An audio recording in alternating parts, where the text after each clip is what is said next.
Welcome back to Made in Spain. Today we're heading straight into one of the most delicious corners of the country, Bilbao. A place where a bar snack might just beat your last fine dining meal or Michelin star, and where the stars shine brighter than the Guggenheim's titanium. Oh, wow. I would say it's a photo finish. Oh, yeah, absolutely. So, we're here with you, co-host Laura Senior Garcia and Nalini Sharma. And welcome back to Made in Spain, episode 2, season 3. Today's episode is Michelin stars, Pinchos, and perfect bites. Why Bilbao tastes like no place else. I would agree with that. It really is, it is a wonder when you start wandering through the streets and you see the Pincho bars. I think that that whole scene really began after you had this revitalization of the city. So you get, new ideas, you get new inspiration. And I think things grew from there. Because I don't think before Bilbao would be considered a foodie city.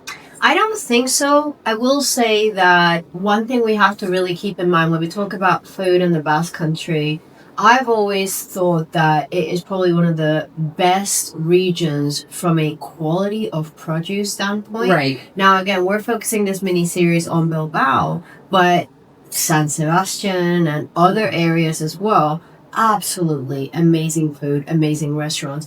And I think in today's episode, what is quite exciting is that we're looking at the contrast. You're looking at the contrast of the simple, affordable Pincho and the Michelin star kind of high-end fine dining experience. So we've got two really ends of the spectrum when it comes to eating out in the Basque Country. Okay, so should I just start with? Yes, please. Okay. Tell us a little bit about the part of the topic that you're going to be uncovering for our listeners. So we're talking about Michelin star restaurants. Now, for some people, this would be a huge driving point that they want to go to a Michelin star restaurant, that it's kind of like their hobby or a passion of theirs.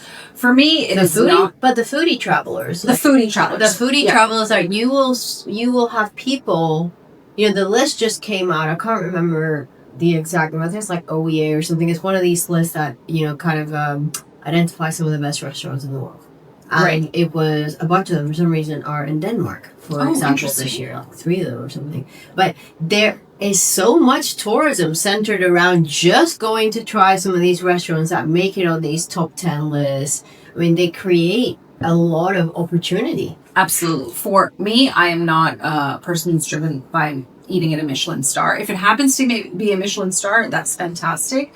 But I'm not necessarily going to seek it out because particularly just I think at the stage of life I'm at, it's more about being out with the people that I care about, because I'm not going to go out just to have dinner or a lunch with whatever, a casual acquaintance. I'm not doing that anymore. Yeah. But I value that time, and it's so more... You safeguard your energy, your space. Exactly. Who you're eating with, who you break bread with. Exactly. So it's more about where I am with those people and that experience. It's not necessarily... It doesn't have to be Michelin star. Although we did eat at a Michelin star in Bilbao. Now, according to the MichelinGuide.com, or it's guidemichelin.com, that's the official website, there are about 34 Michelin star restaurants, not just centered in Bilbao, but in Bilbao in the surrounding region. Okay, so if you're interested in eating at a Michelin star restaurant, you can go on the website and you can just sort of filter through the different types of restaurants. It's actually very simple. They also have sort of the dollar signs, very typical, where you can see the cost, if it's, $4 or 2, what have you. And I'm going to mention 3 restaurants. One is the restaurant we ate at, which was Kimchoo. Slightly, I would say Japanese fusion. It's like Asian fusion. Right. So I would say the fusion was between Asia and typical Spanish produce or Basque produce. Right. So I booked the restaurant, and actually for the whole trip I had several restaurants booked. I made reservations, and I would also recommend that to anybody going to a big city. we learned our lesson about turning up last minute and expecting everything to be completely empty, and we'll get a seat, in the front on the patio. It doesn't work. Real life does not work like that. Sometimes it works out that way, but it doesn't sometimes work. But I thought, listen, we're not going to get burned. We'll make reservations. So I looked at the Michelin guide and I booked 2 restaurants. We actually only ended up eating at one, which was Kimchoo. And our taxi driver, he said, oh, you're gonna love that restaurant. He said, I don't even like Asian food, but I like that restaurant. So let me ask you a very serious question. Did you like it? Okay, I liked it. I completely enjoyed the food, but I also come from a city where, in Toronto, where you have far less expensive Asian food that is, I think, better. But I enjoyed our experience going to it. The service was really good. They had, it's very funny because they opened at 8 o'clock and I had the reservation for 8, and I think we arrived 5 to 8 in the evening.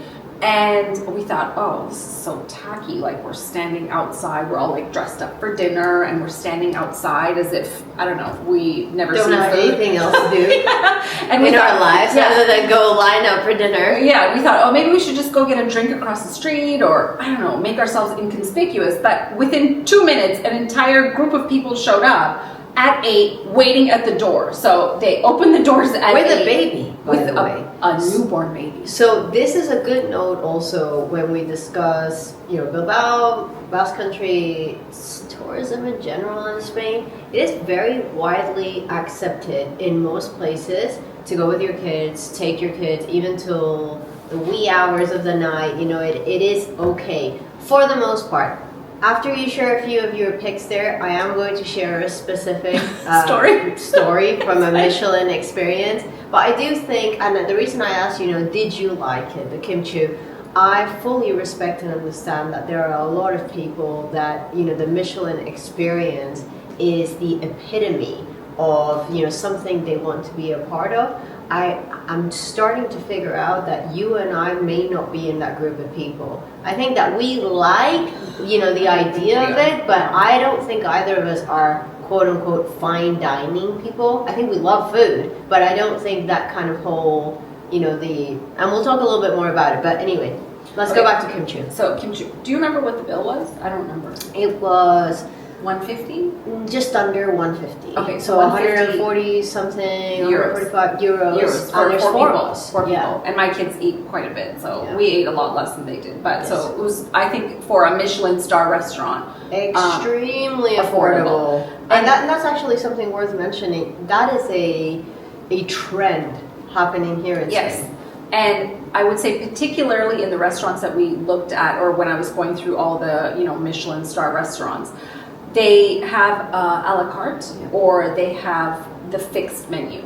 So you can choose either. And if you choose the fixed menu, I mean, it's per person, what have you, and you have a range. You can have a lower end, which might be maybe 60 euro for a couple of I actually dishes. think the most affordable Kimchoo menu, the closed menu, was just over 30. So there are some very affordable options if you want to have that Michelin experience without breaking the bank. Yeah, you might be hungry or putting dinner rolls in your pocket, but you can still have the experience of it. It is quite interesting that we ordered bread 3 times. So I mean, can we have another basket of bread?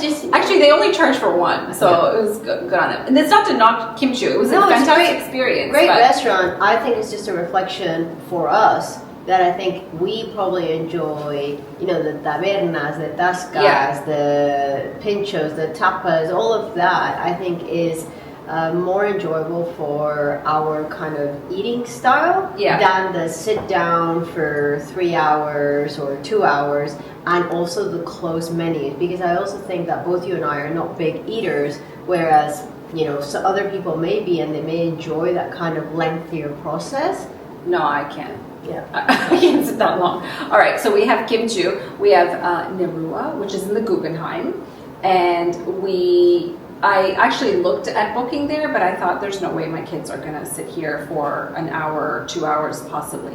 They have a particular menu where you sit at the table and you're right outside the kitchen and they bring all the dishes to you. So I don't think you get to choose in that situation. And also I don't know how much it is. But this particular, so I just printed off here the menu. So for example, you have peas with squid, sabayon, and fenugreek for €35. This is at the Guggenheim, right? So you would eat inside. That's like, I would say an appetizer. You have fried cod with spider crab and biscaina for €35. Yeah. Right? So you have that. You have the dessert, it's called the Carolina, strawberries, roses, coconut, and pepper. Oh, that sounds nice. It does sound nice, Yeah. for €12. We did not eat here. Oh, they also have, which is, I think, my son's nemesis, pigeon. Because he's like, why is there a pigeon on the menu? On a bunch of different menus, even at our hotel. Pigeon cooked 2 ways. Yeah, so anyway, this was just an example. So the Guggenheim has a Michelin-starred restaurant. And listen, it looks so beautiful and such an interesting experience. Probably not one you would do with, you know, your entire family. Definitely if you want to have, I don't know, it's a special, you're on a special trip or maybe a girls trip or with couples. Why you're laughing?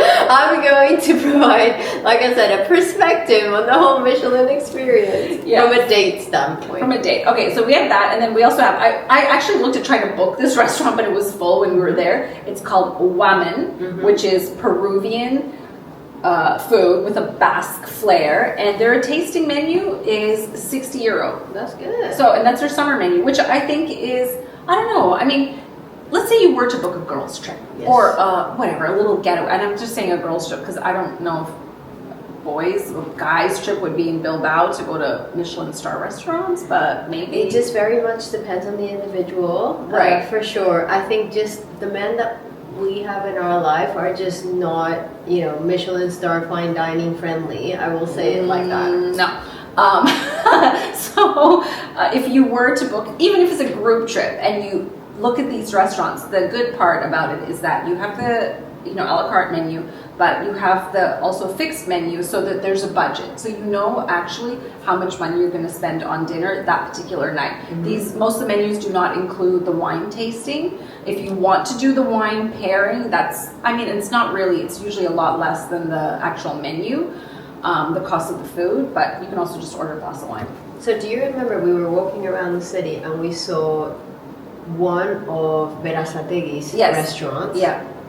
And remember the prices for so I think the one with the pairing was 270. Yes. And you know, Martin Berasategui, he has like 12 Michelin stars. I think he is one of the chefs with the most Michelin stars. So and he's Basque. So you know, it's pretty interesting. There is a whole culture around Michelin stars in the Basque Country for sure. In Spain, like on the whole, we have a Michelin-star restaurant here in our little town, and we've never been. Yeah. So, quick story then. Yes. But I will say this, and I want to shout out to all these amazing Michelin-star restaurants here in Spain that, you know, do have these affordable options. Because I remember actually being in France, in Paris, and wanting to do something special with my brother, and I looked at some of the Alain Ducasse restaurants. Right. And I was like, oh, you know, we're going to go for a Michelin-star experience. And then I started looking, okay, how much is this? How much is this? The cheapest one I could find was €300 per person. Right. And I said to my brother, look, I'm taking you to Burger King. And then it's like, you know, we can spend that money on something else. I cannot bring myself to spend that amount of money on a meal. But going back to the little story, which was in Madrid actually, but it was about a Michelin-star restaurant. So when I first started dating my husband and I didn't know his food taste very much, I decided, you know, that I wanted to impress him with, you know, the culture here and all this kind of stuff. And again, he's Canadian, as you know, and I said, don't blame the Canadians. No, I won't. But, you know, I decided I was going to impress him and we're going to go to this place in Madrid called Diverso. I don't know if Diverso is still open. I believe it is. Actually, it is because it did make it on that list Okay. that I mentioned to you. and it's by the chef David Munoz, and he actually has a really cool documentary on Netflix. He's very out there, and I've always really kind of admired him and the way he does research, and I'd never been to one of his restaurants at the time. I'm like, okay, great, we're gonna go on this like amazing date experience to this Michelin star restaurant, which by the way is extremely hard to get a table at. Right. I think I tried for a year. Oh, wow. So even before we were dating, right. I was trying to get into that restaurant. So I was like, finally, this is going to be a great experience. We're going to go to the event show and so on and so forth. So, it is without drinks, it is a 500 or something euro, not per person, but for 2 people. And you have groceries, Laura. Yes, it is. And you have to prepay, because guess what? You can't book something like that and not show up, which, again, fully respect.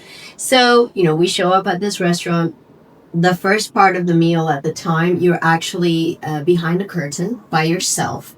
You don't know who else is eating in the restaurant. And there are waiters coming in and explaining everything that you have in front of you. So the first, and this, there was no option there to have a la carte.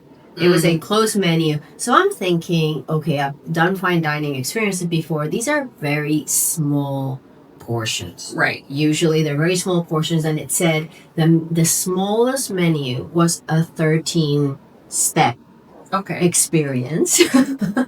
But, I thought, okay, fine. Like, it will be tiny and it'll just be a bite of this, a bite of that. Right. So the first dish they bring out is like a journey through Mexico or something like that, and it had like 3 plates, and I'm thinking, oh yes, that's like 3 plates down from like 13. It literally is like crossing over my head.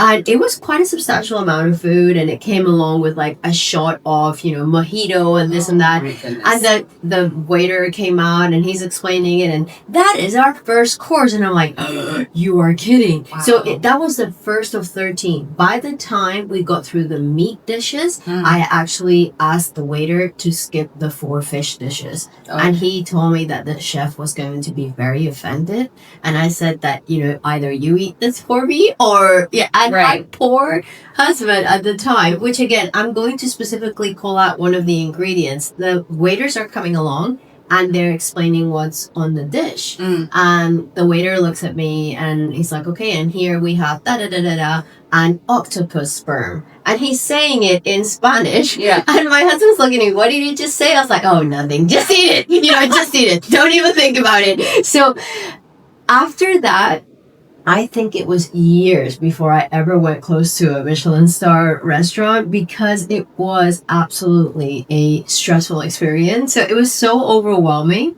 And this was the first time this time around in Bilbao. Okay. Well, then you've gone overly. Ours was easy then. We just ordered very easy. I swear I'm always like, I don't want closed menus. No, it's too much. But we had it was a really nice time. And then in typical Lily and Laura fashion, we went to that at, 9:00? Yes. It's like, I don't think we're really living the Spanish dream here. But we did make it one night past midnight, which we were very proud of. I think it was just past midnight. Oh, no. Okay, 11:30? 11, because our hotel restaurant closed at 11. We ordered at 10:40. They were ushering us. So, if you are a Michelin star fan, you have plenty of options in the Basque Country. There is one, I know you don't eat beef, but there is one that you can particularly look for that is supposed to be one of the best beef restaurants in the world. It's actually near Bilbao, and we'll include that in our socials. So please, if you love those kind of experiences, great place to check them out. It would be, honestly, even if you didn't like everything on the menu, it's still, I always say, it's still an experience. Even if, unless something is, horrific, but even if like this wonderful Costco host of mine, you're taking a fish and putting it like a little anchovy and putting it on the person next to you, it's like, I don't like the way that looks. I don't like it. Laura and I think we have our own unspoken language, so I'll put things I don't like on her plate. Yes. Yeah. I'm good with it. So awesome. All right. Now, of course, we have to talk about the Pinchos. Okay. So that is something, first of all, explain the difference between tapas and Pinchos. From the research, which I'm not sure it translates all the time, but from the research, Pinchos are if you think of what we did in our last episode, Right. where we had one little piece of bread and something quite elaborate, Right. you know, on the bread, be it could be with crab, with foie, with this, with that, but it's just contained on a piece of bread, and it usually has a pincho, which is a toothpick, you know, that is actually on the bread, and I think it's Pintxo. Right. Again, going back to the whole spelling in Basque. Tapa usually is free, right, and it comes with a drink. Your pincho is not free. Like your pincho, you have to pay for, and usually you use the toothpicks to count how many pinchos you've had and to tally up your bill. Right. So there, in some places, they don't write down every time you order. No, one. you just show like how many toothpicks. Apparently, tapas is from the tapa, like cover. Like you use it to cover your drink. Yeah, so because the dish is small and you just kind of put it on over your drink. But again, as things evolve, you know, when we went to Granada, for example, and we mentioned it in season 2, a tapa. Sometimes if you have a few tapas, if you have a few drinks, you are eating like that is a meal. Like in Granada, they serve €250 for a huge glass of vermouth with a soda. Yes. And then they bring you a small plate of meatballs, which are maybe like, quite large. Yes. And you're not getting one meatball, you're getting 3 or 4. So if you eat that and you drink your vermouth, you're kind of full. Yes. And tapas don't specifically come on bread. No. It may be like a paella, a little bit of paella, or some meatballs, or it could be, some prawns. There's a lot of variety for what it could look like. It's a snack. It's a small portion. Right. It's a ration or a small portion. A pincho is very, very specifically supposed to be with the toothpick and also on a piece of bread. Okay, so here is the, so do you know what the original Pinchos is? No. So it is the Hilda. Oh, okay. However, in English, it would be pronounced Gilda. Yes. And I'll tell you why. All right. So the story goes, and I don't necessarily believe any of these stories, but it is just, I feel it's like folklore that, people... Internet folklore. No, but I think it's like the bars that adopt the story behind it because it just adds some, mystery to it and a little, flair to it. Okay. So the story goes that the Pinchos were invented in San Sebastian. Okay. All right. At this bar called Casa Valles. Okay.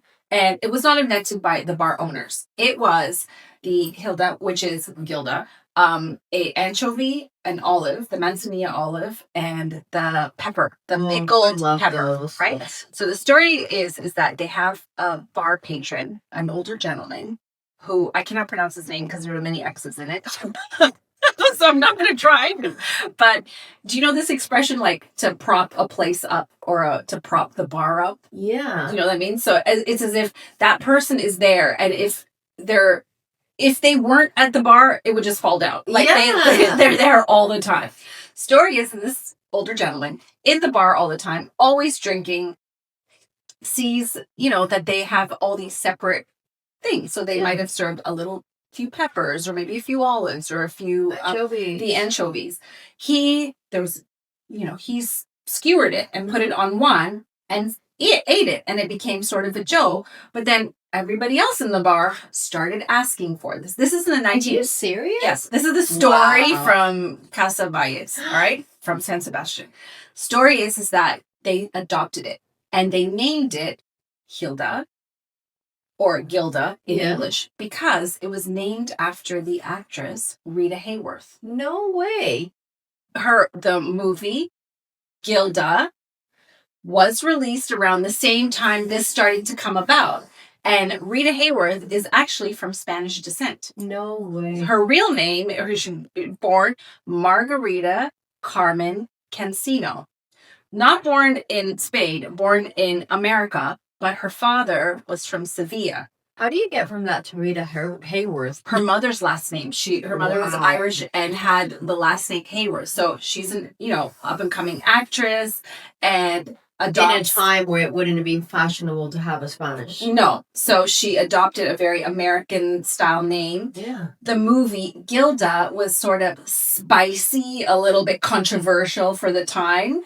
So the owners of the bar decided to name it that because the Hilda is a bit spicy and Please salty. tell me this bar's still open. It is open. Okay, we're going. It is open. That's the next trip. Sounds right. like It's pretty cool. Yes, Don't you think? absolutely. It is so cool. Okay, all of that could be literally fake news, but that's you what the bar has it on their website. All right, If so it is fake news, it's good fake news. Whoever owns that bar is a marketing genius. That is amazing. I love Hildas. It's like one of my favorite things, especially when it's hot and you're having a beer and you have like, the toothpick, and especially because, as you know, I like, chilies and hot stuff, and it's interesting because in Spain usually people don't really like things that are too spicy. So, no, but it has it's just a combination of it. It's a an odd combination, but it caught on, and then from there it started to spread. One restaurant maybe copied the other, and then market has these little stands that you can go buy Hildas. Right. I mean,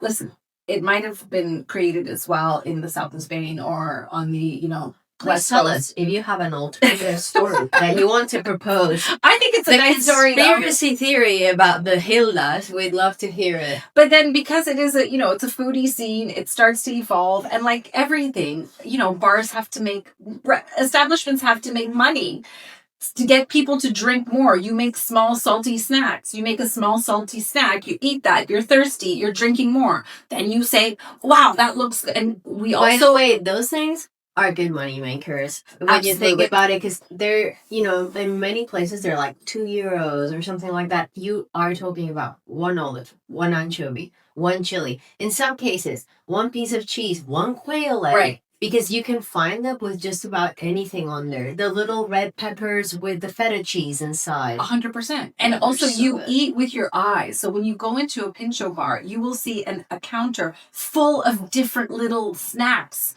all the different things. And then you, of course, you think, oh, that looks good. I'll have that. Okay, let me have a drink first. Then I'm going to have that. And then, you know what? I'll have another drink. And I'll have that. That's exactly how I think it evolved. So, by the way, I will say this. If you are listening to us from the US in particular, I'm not sure about Canada, but one of the things I have been very pleasantly surprised about there is the amount of Basque restaurants in the US is pretty amazing. Interesting. And actually, one of the oddest things I remember culturally is being in Bakersfield, California, which is a interesting part of the world. Let's put it that way. Yeah. And there's a huge Basque community there. Wow. Which is like, what? What's going on here? And there was even like a Basque club that, people got together. Wow. So I would say that, if you are in that part of the world, look for a Basque restaurant. Go try the food. Even if you're not traveling to Spain, it can be really interesting. Usually centered very much around meat. That is true. But, I think there's some great experiences to have there. Yeah, and I think also for the Pincho bars, it's really something to see, because the way the city in Bilbao is laid out, you have alleys, or I should say alleys, it's roads where there are only bars. So it's one bar after another after another. It's just as far as you can, look down the road. And they're very visual when you walk in and you see these bars with like hundreds of different, little pinchos. Yeah. Very colorful. What was your favorite one?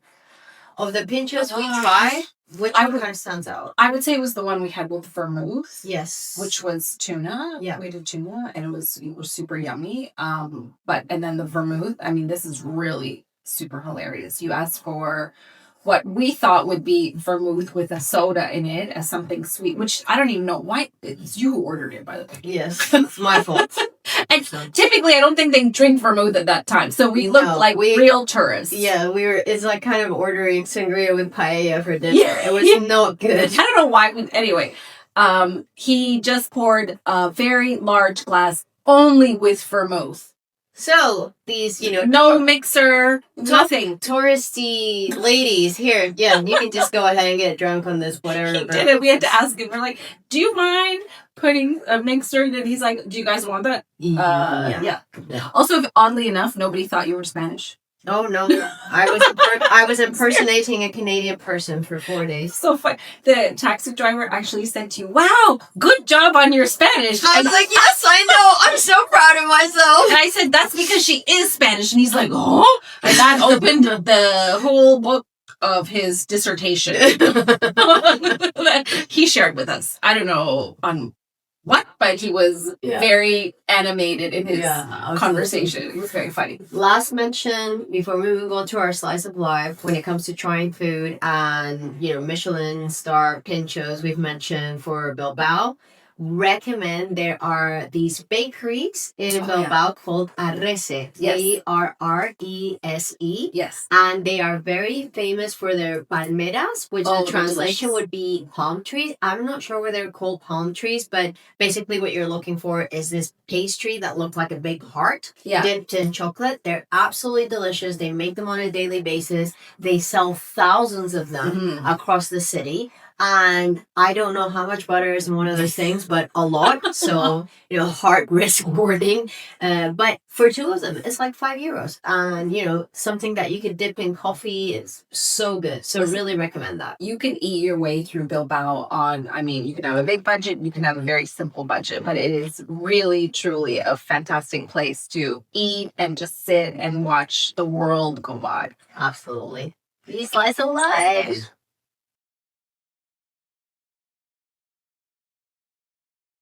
So, cheers. Cheers. Slice of life. We're drinking a Basque red wine. Chacoli, red Chacoli, Jica. Let's see. I actually haven't tried a red from there. It's good. It's strong. Oh, I don't like red wine. Try it with a bit of cheese. That may help. There you go. I can't. This is some Idiazabal. Spell that, Laura. Oh, it's like this is a spelling test now. So Idiazabal. Idiazabal. From the Basque region. Yes, and it's delicious. Is it made with sheep's milk? Yes. Okay. This would be sheep's milk, I believe. I didn't ask this. Well, I don't like goat cheese, and it doesn't taste like a goat, so I'm just I know goat, like when it's made with goat milk, I don't like it because it tastes very goaty. Does it taste sheepy? It's good, right? It's good. It's actually really good. Yeah. Okay, but it goes well with the red wine. No? It does. It does.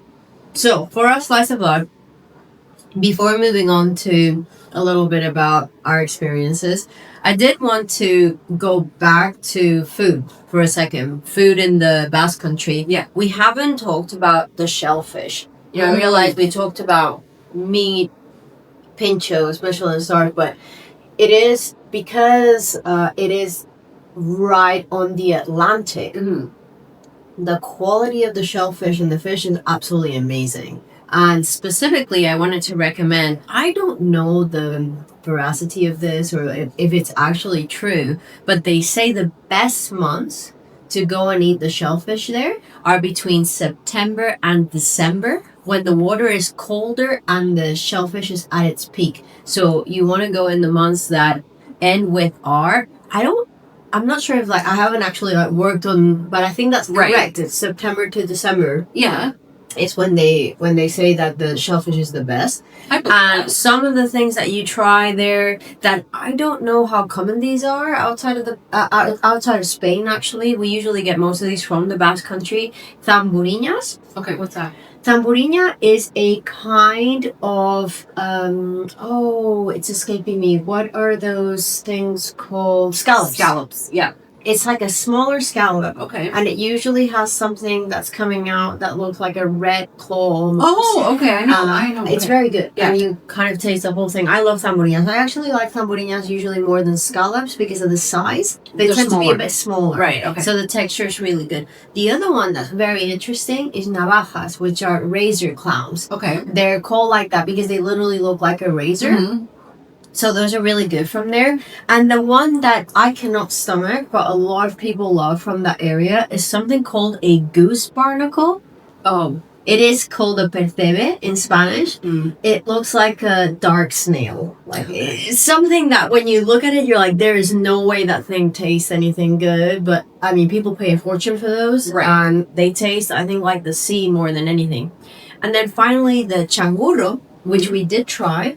I don't know if you remember, we had a maki sushi. Yeah. Oh, that was with really nice. changurro. That is a spider crab. So, Very and good. the spider crabs from that area are absolutely amazing. Again, the shellfish, I'm not saying it's better or worse than the one we get here in Denia, but it is definitely super tasty, and a lot of it is because of the cold water. So, And I also think that, I mean, if you're staying in the city and you take a day trip out to one of the port towns, yes, you really should maybe book a seafood restaurant because it's probably very busy, especially if you go in the summer months. And I mean, we didn't get to go to a seafood restaurant, not because we didn't want to. You just sort of run out of time. By the time you do something, you have breakfast and you walk around or you go see something, the time is already gone. So you kind of have to plan your day. This is just my recommendation. Plan your day around visiting a restaurant that serves seafood. However, if you're not a seafood fan, we ate in 2 different places. Well, several places, but I would mention these 2. We had really nice Italian. It wasn't pizza; they call it pinza, which is it's oblong. And they, on the website of the restaurant, which is Casa Liotta, it's it's not a chain as in, North America, like a Domino's Pizza. There are 3 restaurants, which they have more than one restaurant. Yeah, which for here is a chain in a sense. So they had one in a town we visited, and they had 2 in the center of Bilbao.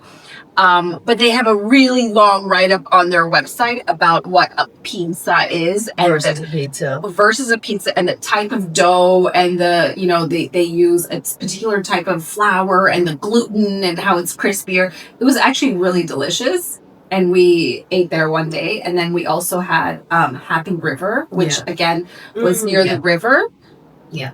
So we ate there. Delicious foods where we had the crab, but a bit of a fusion as well. They're very well known for their cocktails as well, and actually specifically their Bloody Marys. I think what the big takeaway for us is that, especially for where we live, there is not always a choice of international food. Or if we do have international food within our area, just, as if you want to go out for a casual Saturday afternoon, you either have to drive somewhere or make a reservation because the few restaurants that are available for that are full. I think there's also one key distinction that I would make between here and the north of Spain. We are in a highly touristic area. Very much so. Same thing as Barcelona. My experience in Barcelona is unless you're going somewhere that you're sure bet that you're going to a good restaurant, you can have some really terrible meals. Because if you're just walking in off the street and you're just one more tourist amongst the thousands and thousands of tourists, you may get like a really bad dining experience. And that's what happens here in a lot of places in the Basque Country, because they're not relying so much on tourism. You're looking at restaurants that they need to do well because it's the same people from the neighborhoods, from the city that have to keep going back. And I think that does have an impact. Absolutely. And I mean, you also have a vast array of choices. Yes. You can eat in the Pinchos bar. You can have delicious pizzas. You can have you can have takeout food, fast food. You have Chinese, you have Japanese. We found an Indian restaurant. There is and it's readily available. So if you are not, a Pinchos person and you don't want to do the kind Michelin-starred. Michelin-starred, you don't want to do a bar crawl, you're traveling with kids, there is, I think, for almost every budget, something for everyone there. And I can't really say the same for here.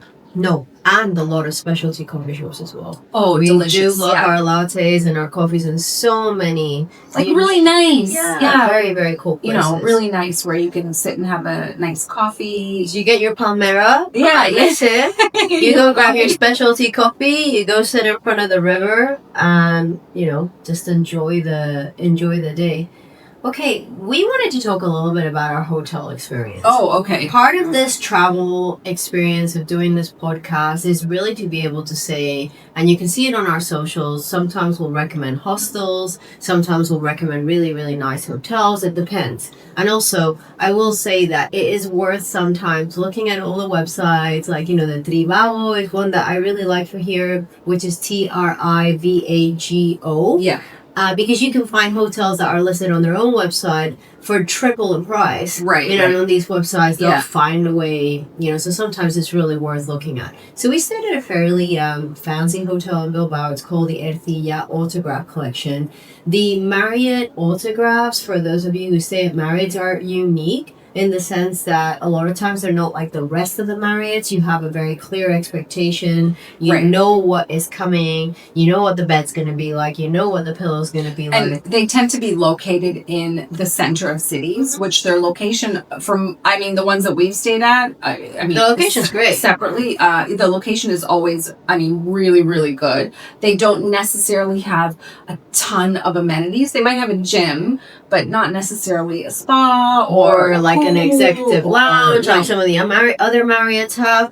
So particularly in this situation, and I don't know why, if the staff is maybe unhappy, the one person that was very nice at the hotel was the maintenance gentleman that came at 11 p.m. to my room to switch off the air conditioning because it sounded like I was in a 737.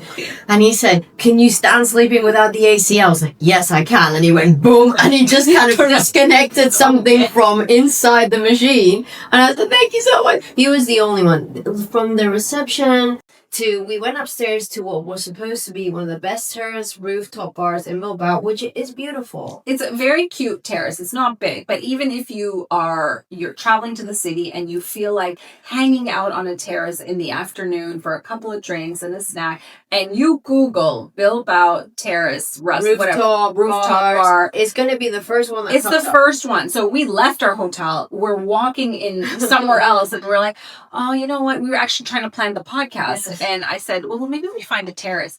What's the first one? I'm like, oh, great. It's Yeah, our hotel. back at our hotel. Back at our hotel. Anyway, they are slightly disorganized, I'm going to say. Yeah, and really, you know, a little bit disappointing that we sat there. We asked for a glass of chacoli. You know, the wine was delicious, but the lady that brought us the wine slammed it against on the table. Yeah, on a glass table. Yeah, I might add. Like, okay. And that was our first. After we had a taxi driver that was so kind, told us he's getting out of the city because the English fans are coming for the football badge, and to be very he's fast. like, you guys actually picked a really good time. He was super. He told us about the restaurants.